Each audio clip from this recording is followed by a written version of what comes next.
Bank culture থেকে হুমকি। ইতিমধ্যে একাধিক অভিযোগ আপনারা জানেন যে স্বরূপ বিশ্বাসের বিরুদ্ধে উঠেছে এবং যে অভিযোগে তাকে গ্রেফতারও করা হয়েছে।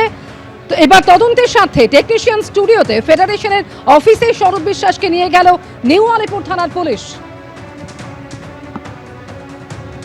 স্বরূপ বিশ্বাসকে নিয়ে ফেডারেশনের দপ্তরে পৌঁছালো পুলিশ। এখানে কেন্দ্রীয় বাহিনীকে সঙ্গে করে নিয়ে স্বরূপ বিশ্বাসকে নিয়ে নিউ আলিপুর থানা পুলিশ তারা পৌঁছেছে একেবারে টালিগঞ্জের টেকনিশিয়ান স্টুডিওতে।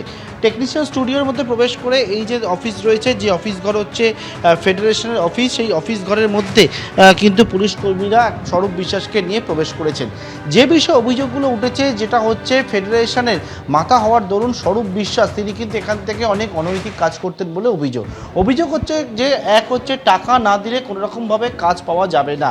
এছাড়া বিভিন্ন রকম কিন্তু তার বিরুদ্ধে অভিযোগ ছিল। সেই অভিযোগগুলোর পরিপ্রেক্ষিতে একেবারে কেন্দ্রীয় বাহিনীকে সঙ্গে করে নিয়ে, বিশাল সংখ্যা কেন্দ্রীয় বাহিনীকে সঙ্গে করে নিয়ে এই যে টেকনিশিয়ান স্টুডিও, তার মধ্যে যে ফেডারেশনের দপ্তর, সেখানে নিউ আলিপুর থানা তদন্তকারী আধিকারিকরা তারা তল্লাশি অভিযান চালাচ্ছেন। ক্যামেরায় অতনু কুণ্ডুর সঙ্গে পার্থপ্রতিম ঘোষ, বিপি আনন্দ।